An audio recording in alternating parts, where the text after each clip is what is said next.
বিদেশি টাকা দিবেন, শুধুমাত্র টাকা দিবেন না কোন সময় মৃত ব্যক্তির খতম করাইয়া টাকা দিবেন না, তোমরা নেবে না খতমের বাড়িতে। এখন আমাদের দেশে নেই কেন? আমাদের দেশে নেওয়ার কারণ হলো আমি নিজে অভিজ্ঞতা আছে আমার। কত ফ্যাক্টরি দোকান শোরুম উৎপাদন করে দিই,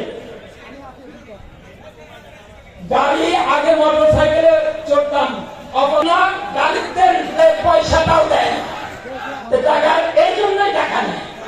যদি অন্যান্য সময় টাকা দিত তাহলে বাবা মা বললে খতম করলে টাকা নিত না। এই যে আমার পিছনে দাঁড়িয়ে আমরা দিতেছি, এটা যদি চট্টগ্রামে দেয়, ফেনীতে দেয়, নোয়াখালীতে দেয়, দেখবেন যে এদেরকে অনেক হাজার হাজার টাকা হাতিয়ে দিবে বিভিন্ন ব্যক্তিরা। কিন্তু আমাদের এখানে এই পরিচালনা আছে। এই জন্য আপনারা এই আমরা করেন, ছাত্ররা করবেন, আপনারা তো অভিজ্ঞান করেন মানে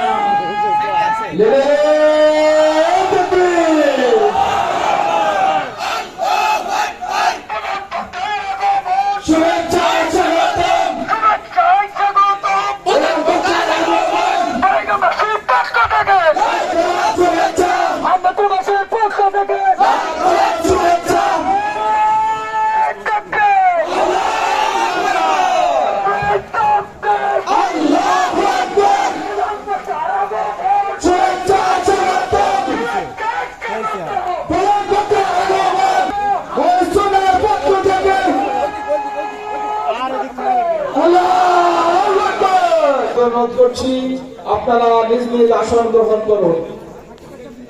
রাস্তায় গেটের সামনে বারান্দায় না দাঁড়িয়ে নিজ নিজ আসন গ্রহণ। যারা দায়িত্বশীল আছেন আর আলেম ওলামা বিভিন্ন নেতাকে পড়ানো, আজকে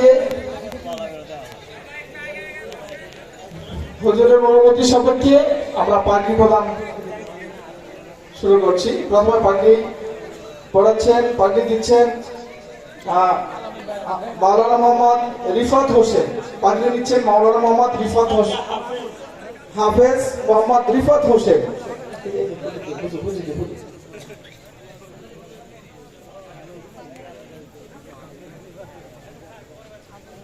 হাফেজ সাহেবকে পাগড়ি পড়াই দিচ্ছেন মাদ্রাসার সভাপতি আমনুল ভাই, প্রধান আলোচক আল্লামা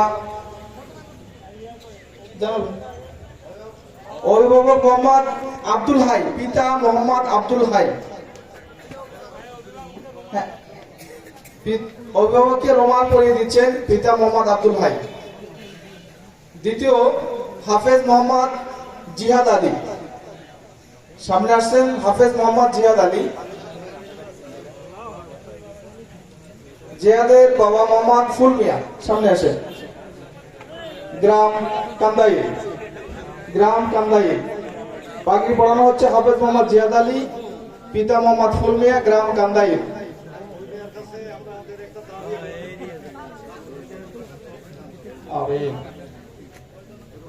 তৃতীয় নম্বর হাফেজ মোহাম্মদ রিফাত আলী, হাফেজ মোহাম্মদ রিফাত আলী, পিতা মোহাম্মদ রবিউল করিম, গ্রাম বালিয়া। হাফেজ মোহাম্মদ রিফাত আলী, পিতা মোহাম্মদ রবিউল করিম, গ্রাম বালিয়া। বাবা রবিউল করিম, বালিয়া। চতুর্থ নম্বর ছাত্র হাফেজ মোহাম্মদ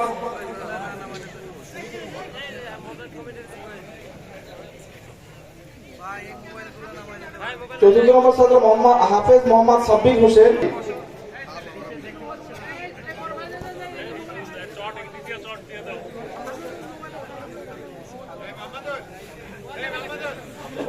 আদর্শ আল্লাহ পাক আপনাদেরকে এই আদর্শগুলো মেনে চলবার তৌফিক দান করেন। আর সচেতনায় 15 জন 11 জন পরিষ্কার হয়ে যাবে। রাস্তা দিচ্ছেন।